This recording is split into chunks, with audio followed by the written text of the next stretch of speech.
unraveled my problem to her. And after being amazed that my problem was as simple as it is, it's about, I teach information literacy in the library sessions, and the students don't seem to be able to grasp what a journal is, what an article is, what a volume and a part, and the whole why journals are good. So what I used to do was show a copy of Heat magazine and a copy of an academic journal, which was okay, but I wanted something different. So we came up with some good ideas. So we ran over to the library and got loads of leaflets about the various plays. So what I was going to do was just chuck these out, split students into 3 or 4 groups, give them this as their journal cover sheet and a pack of post-it notes.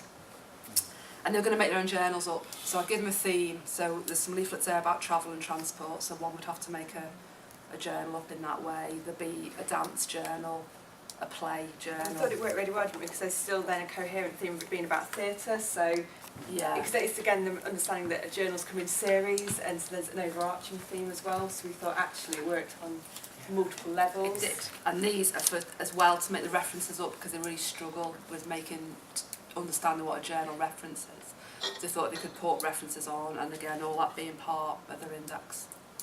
And that was mine. Yeah. So my problem is that I'm teaching a theory module this term, so this week we're doing Freud, then next week moving on to Lacan and feminism, and then the week after it's a full feminism session. So next week is kind of a bridging seminar, and it was, so in that session I need to be able to help students to understand Lacan and feminism separately, but I think it's also quite important they understand the dialogue between the two theories. So it was thinking of ways that I can get them to think about that relationship. So we came up with the idea if I could a bit of a mix of a game and hot seating, so splitting them into groups, because one of the things I find in my seminars are there'll be certain students that will just get the theory and they'll happily talk, but maybe others that don't get involved, so I wanted a way of engaging all the students as well.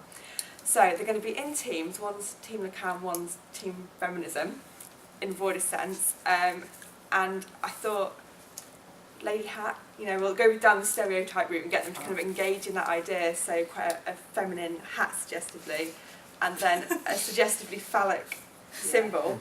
And they're each going to, in their teams, I'm going to give a word, I'm going to post a note, so for example, lack. Okay, 30 seconds in their teams, and they have to discuss what each group, so them as Lacan thinkers, would say about lack, how the feminists would argue about lack, and then they're going to kind of, whoever's speaking puts on the hat for the team and sort of debates it with the opposite team, so to try and get them engaged in the ideas, debating with each other, using some fun little props, basically. And so we just bounced ideas really well. Yeah, we ran off really quickly. Literally ran, because we were so excited. Yeah, we did. We ran. And we just sort of explored ideas, I think, talking through things, yeah. but also then kind of seeing whether that would help each other understand better what we were trying to get across. Yeah, because I really didn't understand your problem at all at the beginning. Well, that was it, and it made me also think then, trying to explain to you that it's less about the content so much. The post-notes will have the content on, there'll be keywords and key ideas they need to understand, but actually it's about getting them to learn with each other, and so it was ways of thinking how I could help you to understand something. So more about the process opposed to the content necessarily, and I think there's a bit of a move, wasn't there, that we both took from it being about the content in its sort of box to actually about making this, I think like Mag said, a little bit more abstract and a little bit more about learning as a process, and how we can get those connections. Yeah.